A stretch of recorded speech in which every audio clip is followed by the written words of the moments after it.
Hello and welcome to the Liberian TV Network. Today we are at the Invisible Park where ActionAid Liberia is hosting a one-day fair for everything is surrounding climate justice. They are asking the government to face the finance for the climate justice.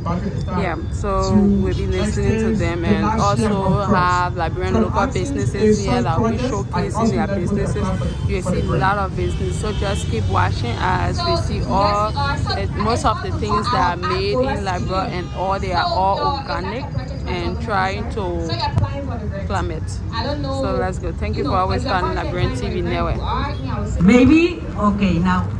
So thank you very much, everybody. I was not expected. I was curious to come and see what a green fair looks like in Liberia. I have to congratulate you, please, because I was very surprised and happy to see that there's so much transformation. I think this is essential. We need to work. Liberia is a country full of natural resources, and we need to be able to transform them locally for the benefit of the people. And I'm very happy to see cassava flour. I see charcoal, that is a key issue in this country, that is as well done in a sustainable way. So congratulations for the work done, and I look forward to talking a little bit more to you. Sorry. This is what happened. Yeah.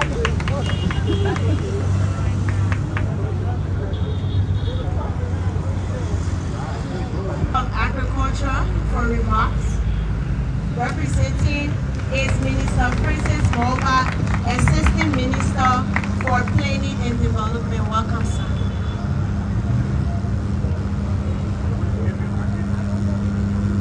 I'm having to pay on existing protocols. The issue of climate change is everybody's business. On recent, I think we all have experienced the massive sunshine, and here at our home, we always complain about the issue of heat. So this calls for action for everybody. And climate change is a result of man-made activities or human activities that come from how we live. And this entails the issue of how we cultivate our farms, issue of using highland farming to do crop production, and even in terms of how we also prepare our meal. When you look at Liberia, one of the issues of deforestation is our charcoal. And most people in Liberia say using firewood and charcoal to cook their meal and also do other household activities. And these activities over the years have been affected livelihood activities and also led to low crop yield. That is why you see that our major staples in our country is always increasing in terms of prices because there are low yield, and this also is affecting farmers' income and farmers' livelihood. As you are aware that most of our people live on agriculture. It's the main source of livelihood. So what we need to do as people is to try to adapt climate smart practices that we can be able to use in our daily activities. And the government of Liberia is also working in that direction. That is why we are currently working on our national agricultural development plan that will be launched this month. In our plan, we are trying to promote issue of lowland farming and also sedentary farming. That is, when you farm here, you don't have to change from here again. You can farm one place over and over, and also want to try to promote issue of collective farming. That is, farmers should not be just farming at various spots all over the place. Come together, you find a very large area, you farm them over and over. Because we want to put the issue of climate change initiative. That is another form of support for the government. And we also, as individuals, should also learn to implement very well commitment with our international bodies. And we have the national determined contribution. We should be able to implement this regulation or policy we have signed up to. There are a lot of policies in terms of climate change in Liberia. But how are these policies really implemented over the years? And as you know, first time the year climate change, you could have seen the effects. But now it's seen everywhere. You walk on the street, people are complaining, oh, the river is so hard, there is no power. I can recall that when I was a child, if there was not the power, it was still so cool up in the house. But these days, if there is no power within your house, people complain a lot. Because what? The issue of global warming. So we here as citizens, how can we also contribute in our little way? Is to help to promote innovation in climate change. These green innovators who are here, who are trying to find out a solution that can help minimize the issue of climate change or our livelihood. And how can we do that? Is to help to promote what they are doing. Because it's that if you try to promote what they are doing, it will enhance their income and their welfare. And that will also bring up a lot of innovation. And we are also working in innovation as a government.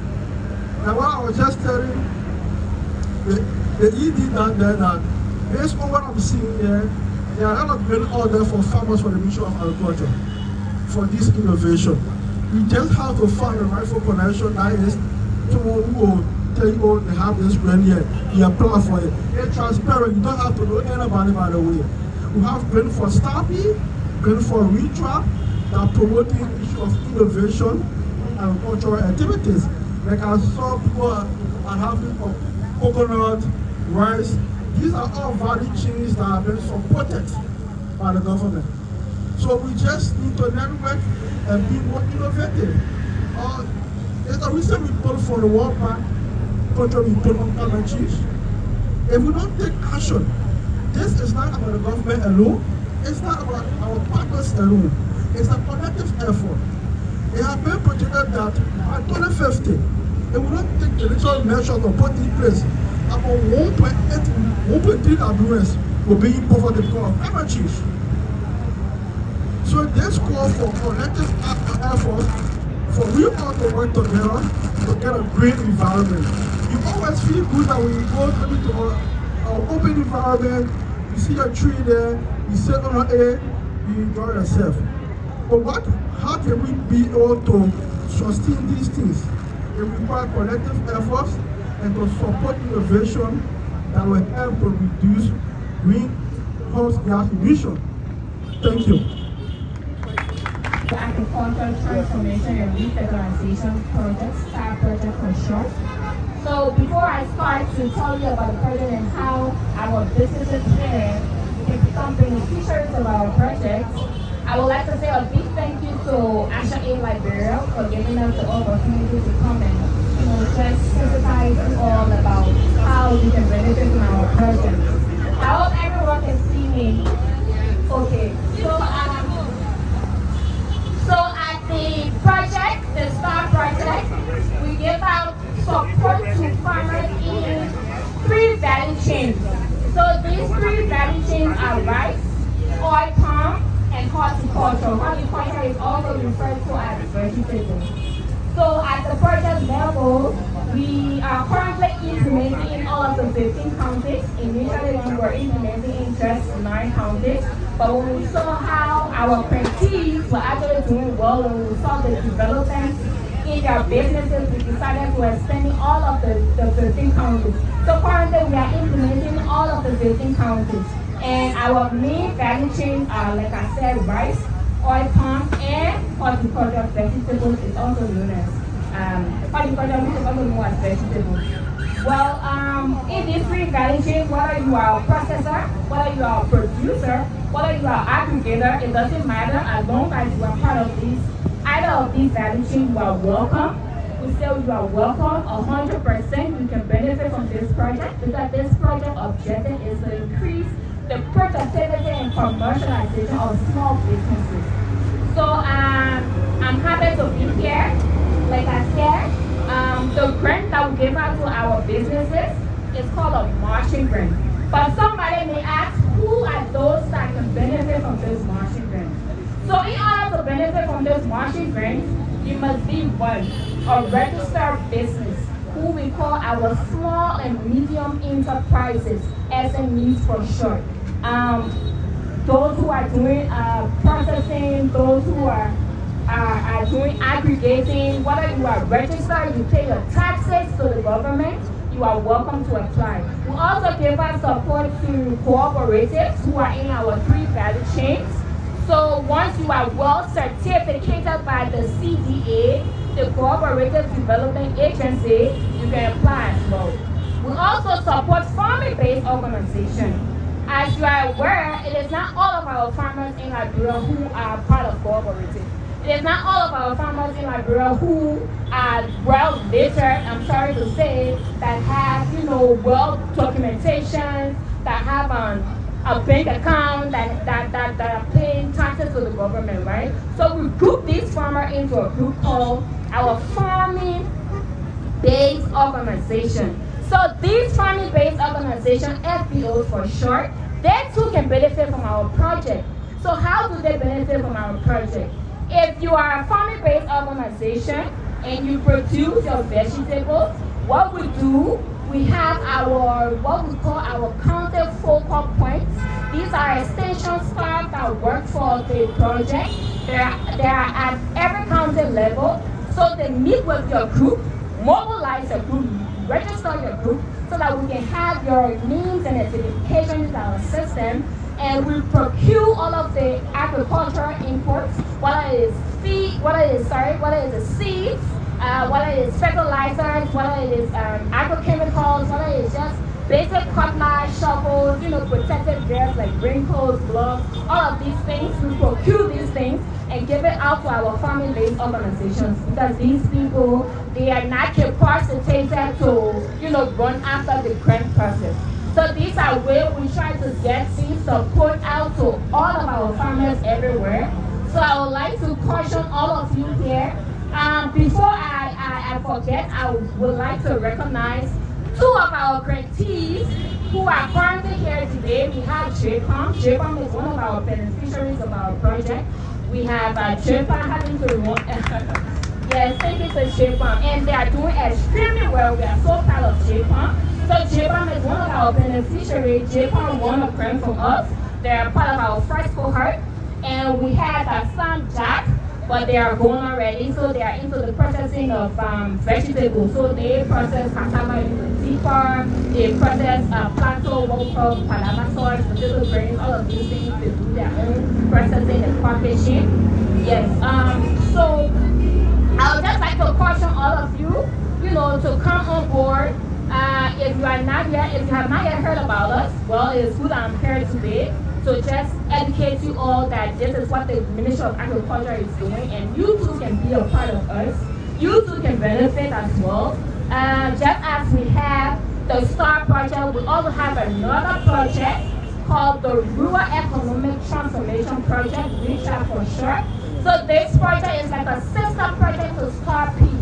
So the only difference is just their value chains. Like I said, STAR P gives our support to our farmers and agribusinesses in 3 value chains, right? The rice, oil palm, and vegetables. So it's the same as REACH, but the only thing is the value chain. So REACH now gives us support to farmers who are producing cassava. Whether you are producing, processing, aggregating, is up to you. Who are producing cassava, who are raising chickens, poultry, who are raising pigs, piggery, and rubber. So these 4 value chains are the crops that our sister project REACH is supporting farmers through. So if you cannot get your support from STAR P, meaning like if you're not in the value chain as that STAR P is currently supporting farmers through, you can also get the same support from REACH. So like I said, there is a marching grant. I know that everybody here knows that grant is not a loan. We're not expecting you to pay us back, but the only thing you ought to do is, if you come to us and tell us that your total implementation will be $100,000 United States dollars, and you happen to win this grant, we expect you to deliver. So all of the things you say you will do with this $100,000 you are to do it. So there's not a grant, you are not to pay back. The only way you are to pay back is to do what you said you would do with the intended purposes. So thank you. If you have any further questions, I'm here, I'm around, I will be around.